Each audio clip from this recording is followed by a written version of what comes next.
Hey guys, this is FaZe Simp, and these are some of the classes I use in Cold War.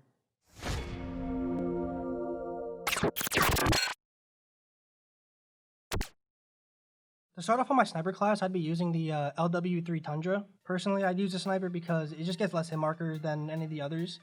And you want to be finishing your kills with a sniper. You don't want to be getting hit markers and letting the person you're shooting at get away.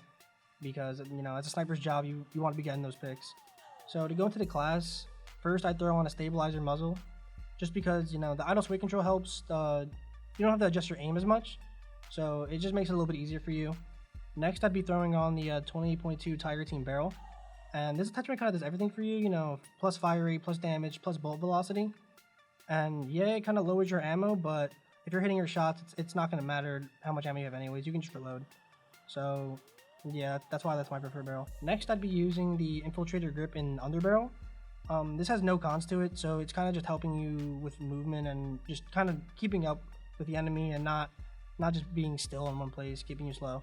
This will increase your movement speed by 5%, shooting move speed by 5%, and aim walking movement speed by 5%.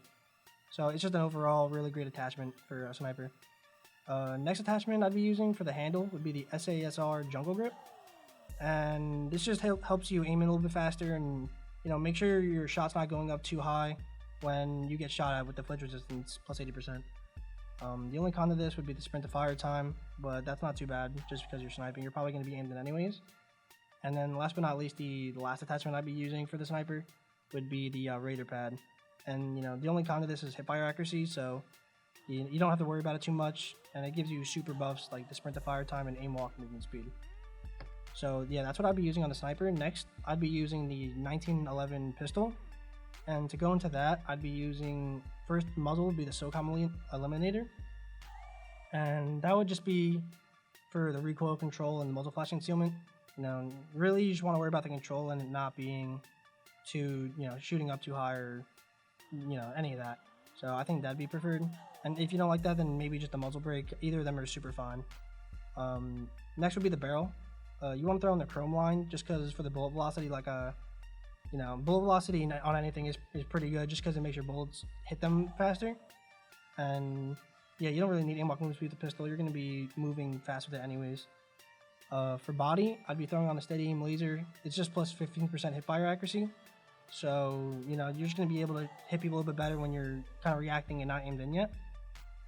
Next would be the 12-round magazine. This just gives you a lot more ammo than this just gives you a lot more ammo than it has already. So it's just an overall great attachment, and it's only minus 10% reload quickness, which isn't that important because you're already reloading pretty fast. And then last but not least, I'd be using the airborne elastic wrap handle. And this does a lot of stuff like it does for the other guns, which it does the aim down side speed, flinch resistance, and aim while going prone, which is another super important thing if you want to drop shot or something. And yeah, that's what I'd be using on the pistol. Next, I'd be, for tags, lethals, and field upgrades, I'd be using the stun upgrade, or stun grenade non upgrade, just because I prefer stuns over flashbangs. I think it helps more with them not being able to move as much, even though, like, when they're stunned, they can't really aim, they can't really see. So I think it's overall just better than the flash. Next, you know, either frag or semtex is fine. Personally, I like semtexes because you can get them out of your hand quicker and kind of just get back to shooting. So that's why it's my preferred lethal. And then you want to be using the trophy system field upgrade just to block anything they're going to throw at you, especially when you're sniping. You know, you don't want to be getting naded, you don't want to be getting stunned, you just want to be able to post up and snipe. So it'll help out a lot. Going into the perks, you're going to want to use the Lawbreaker wildcard first, just so you can get you know, you can get into another, like, 2 perks out of another category. So I'd be using Tag Mask, no perk 2s, and then Gung Ho and Ninja. Gung Ho kind of helps you a lot. It just, you know, look at all the stuff it does. Fire your weapon and use equipment while sprinting, move at full speed when reloading, switch weapons faster, and you take less damage from falling, and you fire more accuracy while sliding. So it just does a whole bunch of good stuff for you. So it's a really great perk to have on. And then Ninja, you don't want anyone to be hearing you around the map. You don't want to be getting heard when you don't want to be. So Ninja would be my other preferred perk, just so that you're quiet on the map. And yeah, that's what I'd be using on my sniper class. Alright guys, those are my AR and sniper classes. I hope they can help you out in your own game and, you know, help you become as good as we are. And yeah, if you liked the video, make sure to subscribe.